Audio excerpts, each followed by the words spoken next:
الحمد لله رب العالمين والصلاة والسلام على سيد الأنبياء والمرسلين وعلى آله وأصحابه ومن تبعهم أجمعين.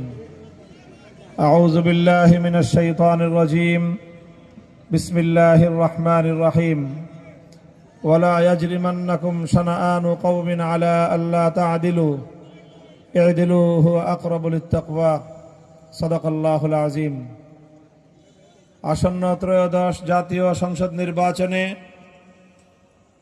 11 দলীয় নির্বাচনী ঐক্যের পক্ষ থেকে বাংলাদেশ খেলাফত মজলিসের মনোনীত প্রার্থী, বাংলাদেশ খেলাফত মজলিসের সংগ্রামী মহাসচিব মাওলানা জালাল উদ্দিন আহমদের নির্বাচনী জনসভায় উপস্থিত সম্মানিত সভাপতি, উপস্থিত 11 দলের কেন্দ্রীয় নেতৃবৃন্দ, জেলা ও থানা পর্যায়ের দায়িত্বশীল নেতৃবৃন্দ, সম্মানিত শরীয়তপুর জাজিরা পালংয়ের সর্বস্তরের এলাকাবাসী,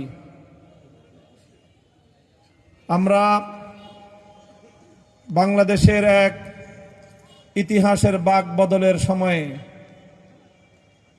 বাংলাদেশের গণমানুষের শত শত বছরের সুপ্ত বাসনা এবং আকাঙ্ক্ষা পূরণ করার মহান লক্ষ্য নিয়ে বাংলাদেশ জামায়াতে ইসলামী, বাংলাদেশ খেলাফত মজলিস, জাতীয় নাগরিক party NCP, Khelafat Majlis, Nizami Islam party, Bangladesh Khelafat Andolan, LDP, AB party, Jagopa, Bangladesh development party এবং বাংলাদেশ লেবার পার্টি 11টি দল হাতে হাত রেখে ঐক্যবদ্ধ হয়েছি।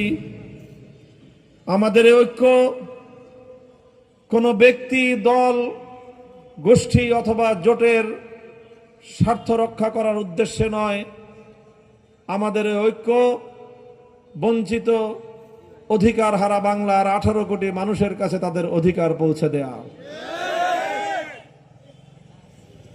বাংলাদেশ অনেক সংগ্রামের মধ্য দিয়ে অর্জিত হয়েছে। অনেকগুলো আধিপত্যবাদী শক্তির বিরুদ্ধে বাংলাদেশকে লড়তে হয়েছে। 190 বছরের ব্রিটিশ বেনিয়াদের আধিপত্যবাদ, মধ্যখানে প্রায় 100 বর্ষের কলকাতার দাদাবাবুদের জমিদারি এবং দিল্লির আধিপত্যবাদ,